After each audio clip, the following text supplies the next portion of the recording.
क्या आप किसी का प्यार पाने के लिए रो रहे हैं, तड़प रहे हैं, परेशान हो रहे हैं और आप फरियाद कर रहे हैं कि वो इंसान आपसे प्यार के दो शब्द बोल ले, आप पर तरस खा ले और आपकी ज़िंदगी में वापस लौट आए? तो क्या ये परमानेंट सॉल्यूशन है?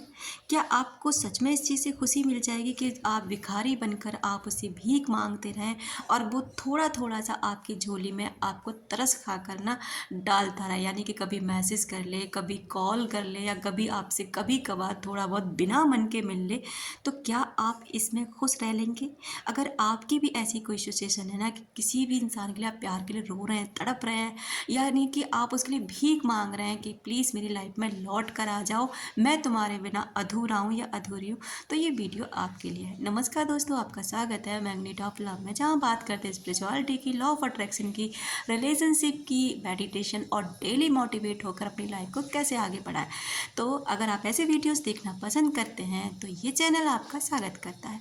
चलिए बात को आगे बढ़ाते हैं कि जो हमारा टॉपिक है ना, कि हम किसी से प्यार की भीख मांग रहे हैं और वो हमें प्यार की भीख डाल भी देगा तो क्या होगा। अगर आप स्टूडेंट हैं तो ये आपके लिए बहुत ही ज़्यादा फ़ायदेमंद वीडियो साबित हो सकती है, जिससे आप ये चीज़ समझ जाएंगे कि आखिर में आपके साथ ऐसा क्यों हो रहा है और क्यों वो व्यक्ति आपसे दूरियां बना रहा है। देखो, जब आप रिलेशनशिप में होते हो सबसे पहले तो अपने बैकग्राउंड पे जाओ, यानी कि शुरुआत में जब आप उस व्यक्ति के साथ रिलेशनशिप में आए थे तो वो व्यक्ति आपके साथ खुश था, खुद मिलने आता था, खुद आपको कॉल और मैसेज का वेट करता था या फिर वो खुद ही कॉल करता था।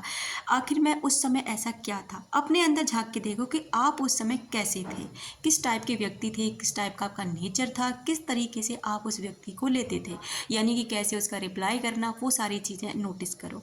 उसके बाद जैसे आप सीरियस होते हो ना, आप उसके लिए रोने लग जाते हो कि तू मुझे छोड़ के मत जाना, या मैं मर जाऊंगी तेरे बिना, या मर जाऊंगा तेरे बिना कुछ भी नहीं मेरी ज़िंदगी। तो यहाँ एक तरीके से को ना आप उस व्यक्ति को अपनी लाइफ से बाहर धकेलने का काम कर रहे हो। आप कहेंगे ऐसा कैसे हो सकता है, हम तो उसको और रियलाइज़ करा रहे हैं कि हम उसे कितना प्यार करते हैं। नहीं दोस्तों, ये प्यार की डेफिनेशन बिल्कुल भी नहीं है कि आप उसके लिए रोएं, तड़पें, गिड़गिड़ाएं, प्यार की भीख मांगें, बिल्कुल भी नहीं। बल्कि ये अगर आप साइकोलॉजी को समझेंगे ना, तो साइकोलॉजी में ये कहा गया है कि कोई व्यक्ति अगर आपको पा लेता है, पूरी तरह से हासिल कर लेता है ना, तो उसकी नज़रों में आपकी कोई वैल्यू नहीं रहती। यानी कि अब उसे पता है कि आप उसको मिल चुके हैं, आपके पास जो कुछ भी था वो ले चुका है, अब उसको ना कहीं और देखना है, क्योंकि अब आपके पास कुछ भी ऐसा नहीं है सिवाय रोने के। जितना आप खुश रहते हैं उतना ही अपने अंदर अट्रैक्शन पैदा कर देते हैं। पहले भी तो आप खुश रहते थे ना उस व्यक्ति से मिलने से पहले, तो आज ऐसा क्यों। अब आपको क्या करना है, सबसे बड़ी बात तो क्या होती है कि आप अपनी सेल्फ हेल्थ पर ध्यान दें कि आपकी हेल्थ डाउन हो रही है। अपने विचारों को कंट्रोल करना सीखें, अपने विचारों को उस जगह लगाएं जहां आपको लगे कि यहाँ पर ना मुझे बेनिफिट है। उसके बाद ना सेल्फ लव करना शुरू कर दें, यानी खुद से प्यार करना शुरू कर दें, क्योंकि अगर आप खुद से प्यार नहीं करेंगे तो इस दुनिया का कोई भी व्यक्ति आपसे प्यार नहीं करेगा। ये कड़वा है पर सच है, और इसको अगर आप जितनी जल्दी स्वीकार कर लेंगे ना, उतना ही आपके लिए फ़ायदा है। आजकल ना स्टूडेंट लाइफ में लोग प्यार में पड़ जाते हैं और उसे ये अट्रैक्शन को ना प्यार समझते हैं। सच तो ये है कि चेहरे को देख करके, किसी की फिजिकल बॉडी को देख करके प्यार नहीं होता। ये महज एक अट्रैक्शन है जो हमें उनके अंदर पाने की चाहत जग जाती है कि इस इंसान को ना हमें पाना है, यानी कि एक दूसरे से कुछ लेने और देने की चाहत। जब ये पूरी हो जाती है ना, तो वो चाहत, वो अट्रैक्शन ख़त्म हो जाता है। अगर प्यार होता है ना सच में, तो किसी इंसान के स्वभाव से होता है, उसके नेचर से होता है, रियल नेचर से होता है, उसकी सीरत से होता है, वो किस तरीके की बातें करता है, उसका अंदाज कैसा है, ये सारी चीज़ों से। अगर आपको फिजिकल किसी के से प्रति अट्रैक्शन है ना, तो ये प्यार नहीं है, ये महज आपका अट्रैक्शन है, जो 1 साल में, 2 साल में, यहाँ तक कि आप जानते भी हैं कि लोग लिव इन रिलेशन में रहने के बाद में भी डाइवोर्स लेते हैं।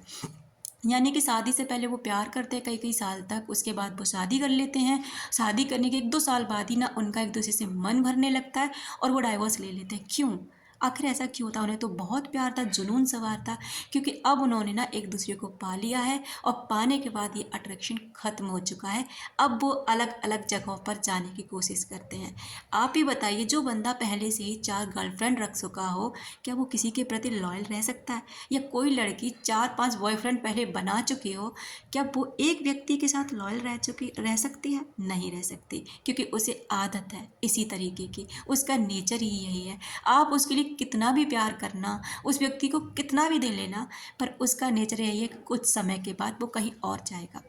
इस चीज़ को स्वीकार करना सीखें। दूसरी बात, जब आप खुश रहना सीख जाते हैं ना, जब खुद पर ध्यान देना सीख जाते हैं, आप उससे भीख मांगना बंद कर देते हैं, उसके पीछे भागना बंद कर देते हैं, क्योंकि आपको पता है जितना भी किसी चीज़ का आप पीछा करते हैं ना, वो चीज़ आपके हाथों से उतनी ही आगे दौड़ जाती है, चाहे वो कोई भी चीज़ हो। और अगर आपने नोटिस किया है ना, तो आप इस चीज़ को मानेंगे कि हाँ, ऐसा होता है। आप पैसे के पीछे भागोगे, पैसा आपसे दूर भागेगा। आप किसी इंसान के पीछे भागोगे, वो आपसे दूर भागेगा। कुछ पाने की चाहत रखोगे, वो आपसे दूर भागेगा। अब आप इसका एक सलूशन है, उस चीज़ के लिए मेहनत करो, उस चीज़ के बारे में सोचो, उस चीज़ को ये फील करो कि ये चीज़ ना आपके पास ऑलरेडी है, आपको कहीं भी जाने की ज़रूरत नहीं है। और जब देखो वो चीज़ खुद ब खुद आपकी लाइफ में प्रकट हो जाएगी। अपनी फिज़िकल हेल्थ बहुत अच्छी बना लो, ऐसी कि चाहकर भी ना कोई इंसान आपको इग्नोर ना कर पाए। इतनी खुशी चेहरे पे होनी चाहिए जैसे पता नहीं इस दुनिया की सारी दौलत, सब कुछ आपके पास है। अब आप कहेंगे मैडम, आपको तो इसकी पता ही नहीं है कि कौन कितना दर्द झेल रहा है। क्या दर्द झेल कर आप कुछ हासिल कर सकते हैं? चलो मैं मान भी लेती हूँ कि आपको बहुत दर्द है, आप किसी के जाने की वजह से बहुत पेन में हैं, तो क्या इसका कोई सल्यूशन आपके पास है? क्या आप उस दर्द को किसी और वजह से ठीक कर सकते हैं? आप एंजाइटी में चले जाएंगे, डिप्रेशन में चले जाएंगे, और आप भी जानते हैं इनका कोई सल्यूशन नहीं है सिवाय खुशी के। आप ज़िंदगी भर दवाइयाँ खाते रहेंगे और वो इंसान अपनी लाइफ में मस्त घूमेगा, उसे कोई फ़र्क नहीं पड़ेगा कि देखो मेरा एक पागल दीवाना या दीवानी घूम रही है। इसलिए दोस्तों, अपना अगर आप स्टूडेंट हैं, अपनी पढ़ाई पर ध्यान दीजिए। अगर आप नॉर्मल है, आप बिज़नेस करते हैं, कोई भी हैं, तो आप अपनी उस चीज़ पर ध्यान दीजिए जिससे जैसे ही आप अपने ऊपर ध्यान देते हैं और चीज़ों पर ध्यान देते हैं, लोगों का ध्यान खुद ब खुद आपकी तरफ खिंचा चला आता है। जैसे आप अपने अंदर अट्रैक्शन पैदा कर लेते हैं, लोग खुद ब खुद आपके दीवाने होने लगते हैं। आप किसी से कहते नहीं कि मेरे से प्यार करो, बल्कि उन्हें खुद आपसे प्यार हो जाता है, खुद वो आपको पसंद करते हैं, क्योंकि आपका बिहेवियर ऐसा है, आपकी सीरत ऐसी है, आपका अंदाज ऐसा है। और दूसरी बात कि जब आप खुश रहने सीख जाते हैं तो आपके वाइब्रेशन हो जाते हैं बहुत हाई, और जैसे ही आपके वाइब्रेशन बहुत हाई पहुंचते हैं ना, तो आप उस फ्रीक्वेंसी पर पहुंच जाते हैं कि आप अपने विचारों से अब आज ना इस दुनिया में कुछ भी अट्रैक्ट कर सकते हैं। देखिए सोशल मीडिया पे देख देख के लोग आजकल, पता क्या, वो बहुत खुश है, उसने अपने प्यार से शादी कर ली, अरे उसकी लाइफ में बहुत खुशियाँ हैं, वो देखो कैसे पोस्ट डालता है। बस यही चीज़ आपकी ज़िंदगी को बर्बाद कर देती है। दूसरों का देखना, दूसरे की लाइफ में झांकना, देखो वो अपनी गर्लफ्रेंड के साथ घूम रहा है या बॉयफ्रेंड के साथ घूम रही है, बाइक पे, गाड़ी में। नहीं दोस्तों, हमें लगता है ऐसा कि दूसरे की लाइफ बहुत खूबसूरत है, लेकिन ऐसा नहीं होता। ये दिखाने के लिए बाहर लोग कुछ भी करते हैं, लेकिन उनके घरों में अंदर क्या हो रहा होता है आप भी नहीं जानते। कैसे वो उसके इंसान के साथ रह रहा है या रह रही है, आप भी नहीं जानते। इसलिए आप किस में खुश हैं, आपकी खुशी किस में है, आपका जीवन कहाँ पे सरल हो सकता है, कहाँ पर आपको सहजता मिल सकती है, और कहाँ पर ना आपकी ज़िंदगी में खुशियाँ भर सकती हैं, आप उस पर फोकस करो। बजाय दूसरों की ज़िंदगी में जाने के, अपनी ज़िंदगी में देखो कि मुझे अपनी ज़िंदगी में क्या चाहिए। आप पहले कैसे इंसान थे, उससे भी अपना बेस्ट वर्जन बन जाइए। जो लोग आज इग्नोर कर रहे हैं ना, गारंटीड आपकी लाइफ में कुछ महीनों बाद खुद ना आए ना, तो आप बोल देना, मुझे कमेंट करके जाना, देखो मैडम आपने झूठ बोला था, ऐसा कुछ नहीं हुआ। बस आप इतना कर लेना, खुद पे ध्यान देना, खुद पे इतनी पावर, इतना अट्रैक्शन पैदा कर लेना कि वो इंसान ना चाह कर भी आपको भूल ना पाए। Thank you so much.